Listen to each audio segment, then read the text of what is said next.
Concept of strategy.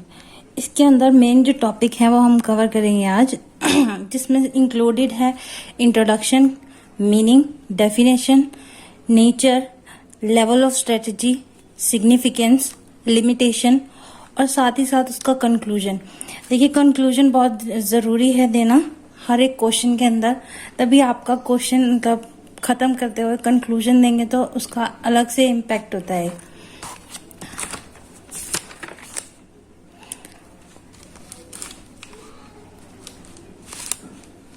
आप सबसे पहले इसमें इंट्रोडक्शन में देख लेते हैं क्या है।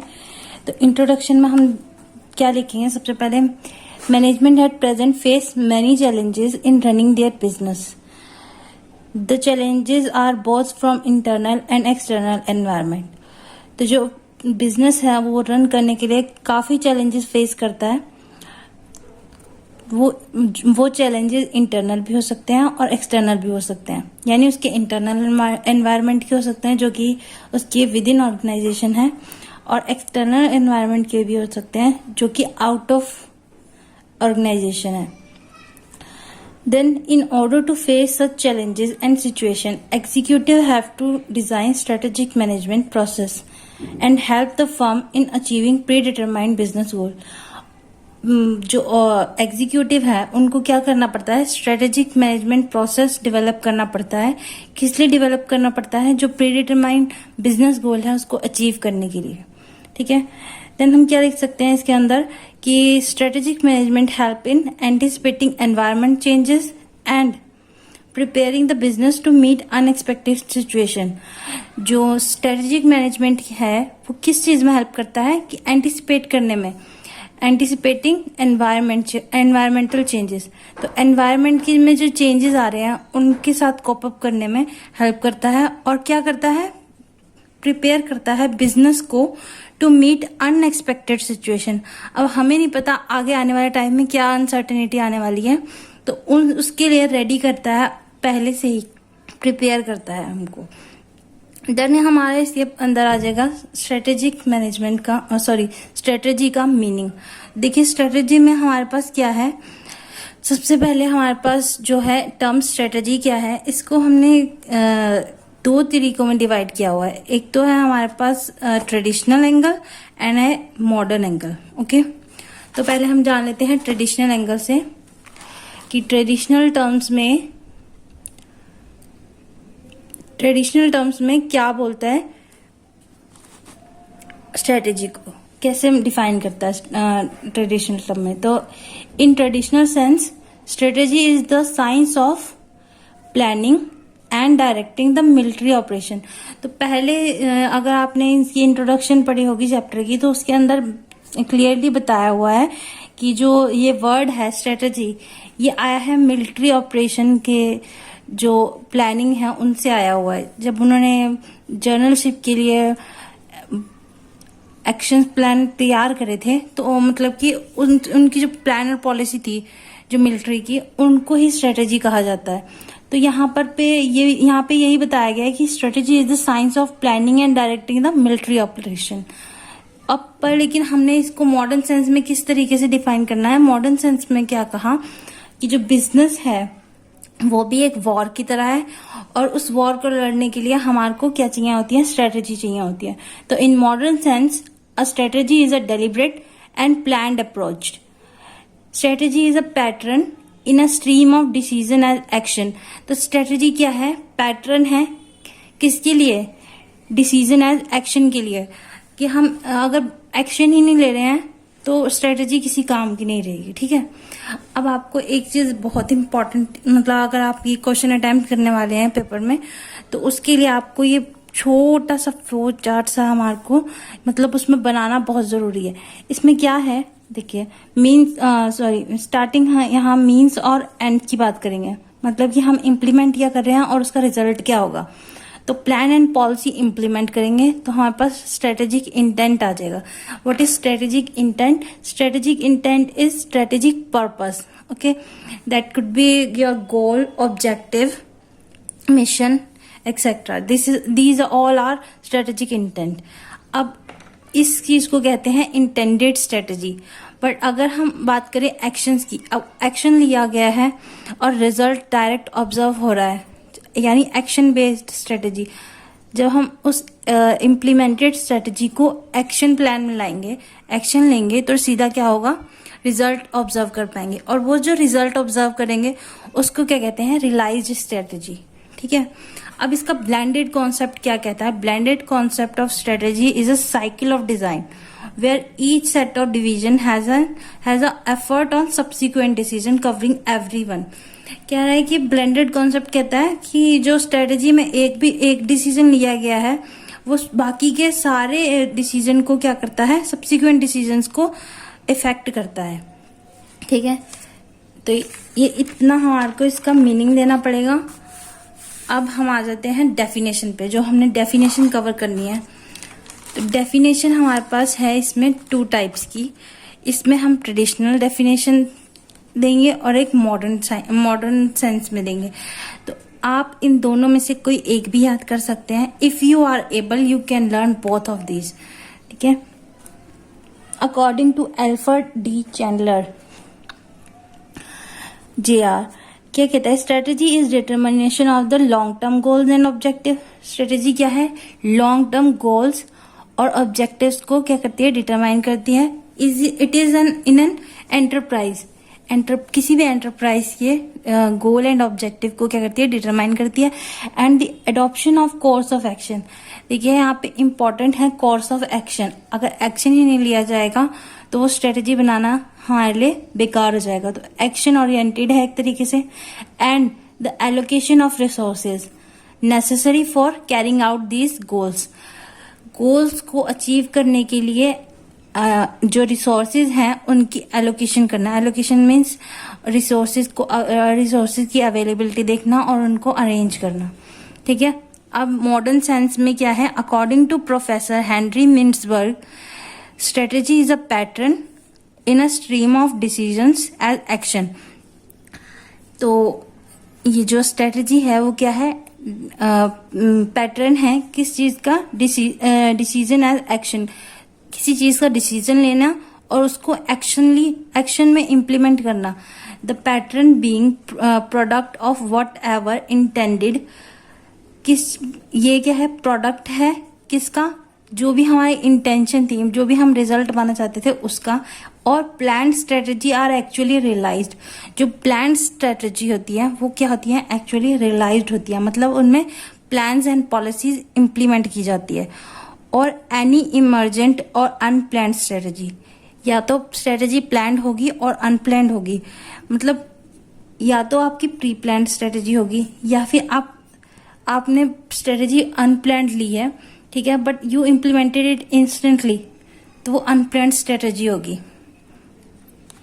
नाउ नेक्स्ट हमारे पास आ जाता है इसका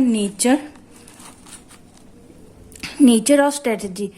तो हमने जो डेफिनेशन पढ़ी है उसी के बेसिस पे अगर हम बात करें तो सबसे बेसिक सी चीजें अगर आपने नोटिस करी होंगी तो क्या करता है, स्ट्रेटेजी क्या करती है, फर्म को उसके एनवायरनमेंट से जोड़ती है। तो it links firm to its environment. Combined factor, अब जो सेकंड पॉइंट है हमारे पास कंबाइंड फैक्टर्स जो है, मतलब कि जो भी रिसोर्सेज हैं, whether it is human resource, financial resource और other resource available to them, तो उन सब फैक्टर्स को क्या करती है, कंबाइन करती है और उसी हिसाब से जो बिजनेस है उसको रन करने का प्लान करती है। ठीक है, अब इसके बाद है relative combination of action. Relative combination of action, जो एक्शंस हैं वो 1 by 1 एक तार की तरह, मतलब एक चेन की तरह जुड़ते जाते हैं, मतलब every action is related to another action.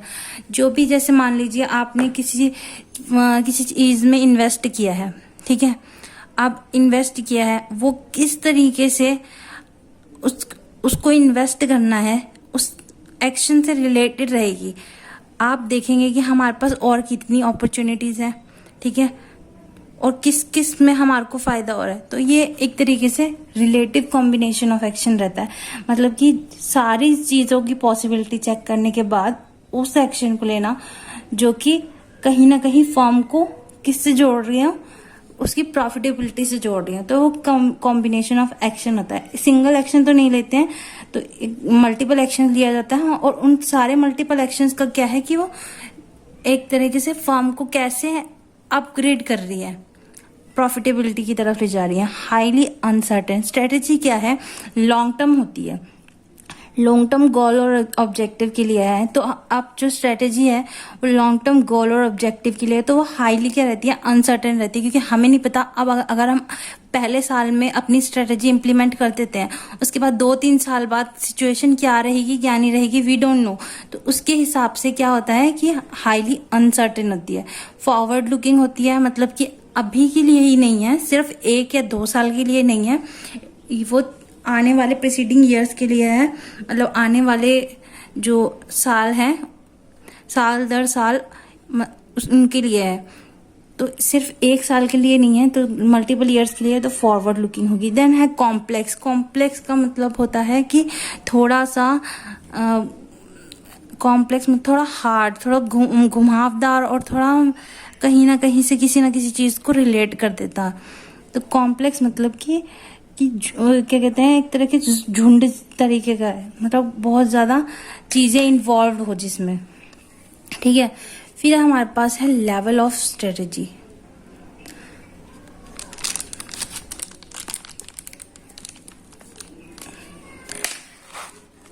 Level of strategy, अब लेवल ऑफ स्ट्रेटेजी में क्या है, 3 लेवल होते हैं इसमें बेसिकली। तो लेवल है corporate level, first level, second level है बिजनेस लेवल, और थर्ड लेवल है फंक्शनल लेवल।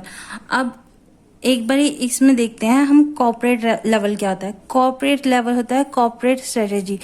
ये जो होता है, ये टॉप जो सीईओज एंड जो क्या कहते हैं एग्जीक्यूटिव्स हैं, वो मिलके डिसीजन लेते हैं कॉर्पोरेट लेवल का, ठीक है। और उन स्ट्रेटेजीज को इम्प्लीमेंट किया जाता है हर एक सर्टेन बिजनेस लेवल पे। अब बिजनेस लेवल क्या है, मान लीजिए एक कंपनी की ही 4 और वो है सेक्शंस डिवाइड करे हुए हैं, सब सेक्शन है ये एक तरीके से कंपनी के ही। तो एक कंपनी मान लीजिए ट्रैक्टर और ट्रेलर में भी मैन्युफैक्चर करती है, डील करती है, और वही कंपनी कमर्शियल फोर व्हीलर में भी करती है, और वही कंपनी पर्सनल 4 व्हीलर में भी करती है, और वही कंपनी पर्सनल 2 व्हीलर में भी करती है। तो ये बिजनेस लेवल पे क्या होगी, उनकी डिवीजन होगी। अब ये जो डिसीजन होते हैं बिजनेस लेवल के, ये कौन लेता है, डिविजनल मैनेजर्स। यहाँ पे तो CEO executives and top level के टॉप मैनेजमेंट के वो मेंबर्स डिसीजन लेते हैं, पर यहाँ पे कौन लेता है, डिसीजन लेता है जो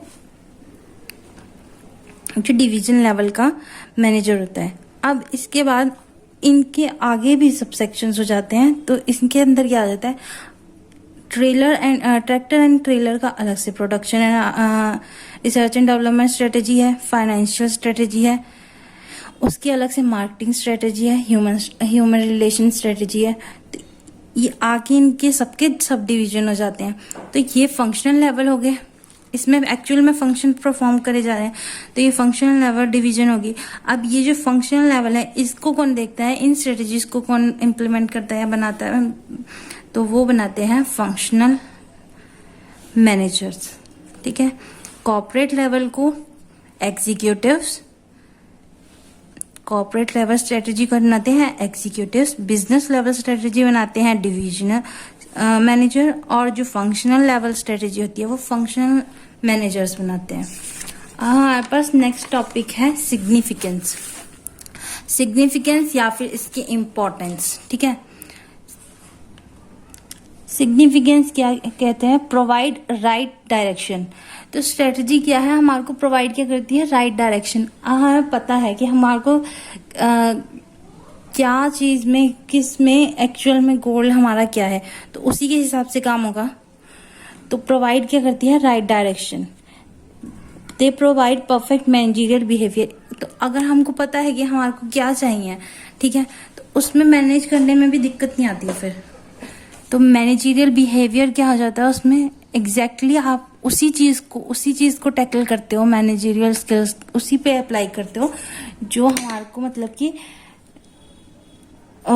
रिजल्टफुल फ्रूटफुल रहे, उन्हीं चीज़ को हम ज़्यादा गौर करते हैं। तो help in taking strategic position, मान लीजिए आपने स्ट्रेटेजी बनाने से पहले आप एक डायरेक्शन में कब चाहते हैं, जब आपको पता होता है कि हाँ हमारी ये स्ट्रेटेजिक पोजीशन यानी कि हमारे को 2 साल बाद 3 साल बाद हम अपने आप को कहाँ देख रहे हैं, तो वही वो बता रहा है कि help in taking strategic position. अब 2 साल बाद 3 साल बाद उन्हें कहाँ पहुंचना है, वो पोजीशन लेने में हेल्प करता है। मान लीजिए हमारे किसी बिजनेस को अपनी क्या करनी है, या तो उनको अपनी टर्नओवर बढ़ानी है तो उस डायरेक्शन में काम करेंगे, उनको अपने मैनेजमेंट में ध्यान देना है तो उस डायरेक्शन में काम करेंगे। ठीक है, इस तरीके से। तो 4th पॉइंट हमारे पास bring perfect coordination in all strategic initiatives. जब भी स्ट्रेटेजी की बात करते हैं तो सिंगल स्ट्रेटेजी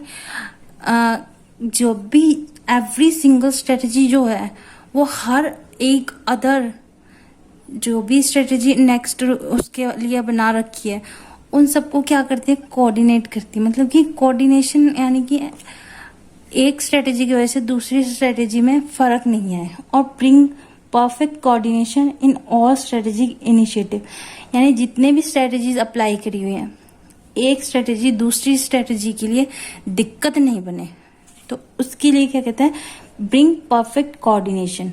तो वो क्या करती है, परफेक्ट कोऑर्डिनेशन लेके आती है।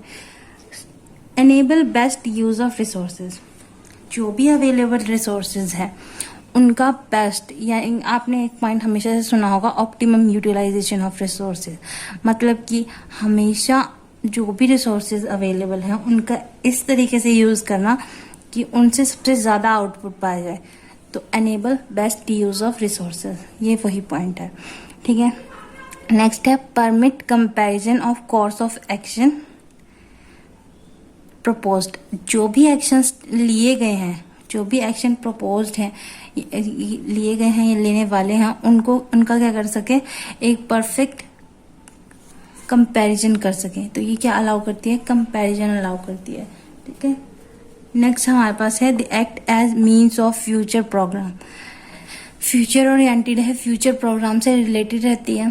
कीप एवरीवन ऑन टोज, इसका मीनिंग ये है कि आपको पता है कि आपके ऑर्गेनाइजेशन में स्ट्रेटेजी अप्लाई करी गई है, तो हर एक इंसान जो भी उसके अंदर, एवरी ह्यूमन जो कि ऑर्गेनाइजेशन का पार्ट है, उस सबको मैनेज करती है। ठीक है, तो उनको एक पुश देती है और कीप एवरीवन ऑन टॉस, मतलब उनको उनकी रिस्पॉन्सिबिलिटी अच्छे से निभानी पड़ेगी। ठीक है, तो ये थी सिग्निफिकेंस इसकी। हम जान लेते हैं लिमिटेशन। लिमिटेशन इतनी ज्यादा आती नहीं है पर लेकिन कई बार ही पूछ ली जाती है। तो लिमिटेशन और इसका कंक्लूजन। तो कंक्लूजन बहुत इंपॉर्टेंट है। अगर आप कोई भी क्वेश्चन बाइंड अप करना चाहें तो कंक्लूजन से करेंगे तो मार्क्स एक्सपेक्टेडली अच्छे मिलते हैं।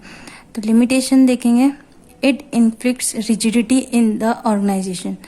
ये क्या करती है, रिजिडिटी पैदा करती है। एक तरीके से देखा जाए तो ह्यूमन रिसोर्स जो है, आप अगर देखोगे ह्यूमन का नेचर ही ऐसा है। अगर आपको कहा जाएगा कि ये काम नहीं करना है तो मोस्टली वो काम होता है। ठीक है, ये क्यों होता है, क्योंकि एक रिजिडिटी होती है। मतलब कि रिजिडिटी मीन्स कि एक रिबेलियन, यानी कि एक काम को ना करने की जिद, तो वो इन्फ्लिक्ट करती है। तो ऑर्गेनाइजेशन में भी कुछ लोग ऐसे होंगे जिनमें की रिजिडिटी आ जाएगी स्ट्रेटेजी को लेकर के। अगर इम्प्लीमेंट करी जा रही है स्ट्रेटेजी तो कई लोग उस स्ट्रेटेजी को अप्रिशिएट नहीं करेंगे। ठीक है, इनएडिक्वेट एप्रिशिएशन, कई लोग उसको अप्रिशिएट नहीं करेंगे और उसको स्ट्रेटेजी को इम्प्लीमेंट नहीं करना चाहेंगे। Then ever changing environment. अब एनवायरनमेंट क्या है, कीप्स ऑन चेंजिंग। तो हर बदलते टाइम के साथ एनवायरनमेंट चेंज होता रहता है। It could be internal, it could be external. या तो आपके ऑर्गेनाइजेशन के अंदर ही कुछ चेंजेस आ जाते हैं या फिर आपके ऑर्गेनाइजेशन के बाहर के ऐसे कुछ चेंजेस आ जाते हैं जो ऑर्गेनाइजेशन को इफेक्ट करते हैं। तो इतना सारी चीजें जब इफेक्ट कर रही हैं और एवर चेंजिंग है, तो स्ट्रेटेजी तो वो नहीं रखी जा सकती कि एक ही स्ट्रेटेजी पर टुके रहे। तो टाइम टू टाइम चेंज करना पड़ता है। फिर फोर्थ है no match in strategy formulation and implementation. अब जो स्ट्रेटेजी बनाई गई होती है और जो इम्प्लीमेंट की जाती है, उन दोनों में बहुत फर्क आ जाता है। क्यों आ जाता है? क्योंकि बना कौन रहा है? बना रहे हैं टॉप लेवल के बंदे, ठीक है। जो टॉप लेवल के लोग हैं, मेंबर हैं ऑर्गेनाइजेशन के, वो बना रहे हैं। पर लेकिन जो इम्प्लीमेंट कर रहे हैं वो कौन है? वो है मिडिल लेवल के और लोअर लेवल के। क्यों? क्योंकि उन्होंने तो वो क्या करना है, उनको ऊपर से ऑर्डर मिले, अब उनको इम्प्लीमेंट करना है। पर जो इम्प्लीमेंटेशन है उसमें कहीं ना कहीं दिक्कत आ जाती है। जैसे हम सोचते हैं कि हम पढ़ाएंगे, वैसे सामने वाला नहीं पढ़ रहा है। तो फॉर्मुलेशन में और इम्प्लीमेंटेशन में फर्क आ जाता है। तो वही चीज है, तो मैच नहीं करता है फॉर्मुलेशन और इम्प्लीमेंटेशन, ठीक है। अब उसके बाद है कंक्लूजन। कंक्लूजन में क्या डालेंगे, कैसे अब इस क्वेश्चन को खत्म करेंगे? It can be concluded that strategy are, यहाँ पे स्ट्रेटेजीज आ जाएगा, strategies are plans and policies formed and implemented in order to face challenges. So it can be concluded that strategies are plans and policies formed and implemented in order to face challenges of business environment and uncertainty related to it to achieve predetermined goal. तो ये बताया जा सकता है यहाँ पर conclusion के अंदर कि स्ट्रेटेजी क्या है, प्लान और पॉलिसी है जो बनाई गई है चैलेंजेस फेस करने के लिए, बिजनेस एनवायरनमेंट में जो चैलेंजेस अराइज होते हैं उनको फेस करने के लिए, और अनसर्टेनिटी को मीट करने के लिए जो रिलेटेड है किससे? प्रीडिटरमाइंड गोल से, ठीक है। तो इतना ही, थैंक यू।